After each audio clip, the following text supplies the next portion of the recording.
আমার কাছে মনে হয় যে দুর্নীতিমুক্ত সমাজ গড়ার আগে প্রথমে প্রয়োজন বাংলাদেশকে অর্থনৈতিকভাবে স্বাবলম্বী করা।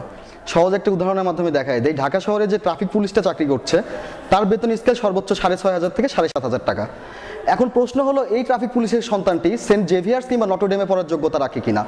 যদি রাখে এবং এই ট্রাফিক পুলিশ যখন তার সন্তানকে নটরডেমে বা জেভিয়ার্সে পড়াতে যাবে, ঠিক সেই মুহূর্তে তাকে অবশ্যই দুর্নীতি করতে হচ্ছে। এটা হলো সবচেয়ে বাস্তব এবং সহজযোগ্য উদাহরণ। কিংবা আজকে যখন আমরা দেখছি যে প্রাইভেট বিশ্ববিদ্যালয় থেকে 6 লাখ 7 লাখ টাকা দিয়ে পড়ার পরও যখন একটা ছেলের জয়নিং কিংবা সর্বোচ্চ বেতন স্কেল থাকছে 20,000 টাকা, ঠিক সেই মুহূর্তে প্রশ্ন উঠছে যে ঢাকা শহরের মতো জায়গায় 20,000 টাকা দিয়ে সে কীভাবে তার সংসার চালাবে। কিংবা আমাদেরকে এই জিনিসটার সমাধানটা করতে হলে অর্থনৈতিকভাবে সামগ্রিকভাবে একটি শক্তিশালী জাতি গড়ে তুলতে হবে এবং অর্থনৈতিকভাবে আমাদের স্বাবলম্বী করতে হবে। এবং আমি প্রতিজ্ঞা করছি যে আমি নিজেকে দুর্নীতি থেকে দূরে রাখবো এবং আমার বন্ধুদেরকেও দুর্নীতি থেকে দূরে রাখতে চেষ্টা করব। ধন্যবাদ।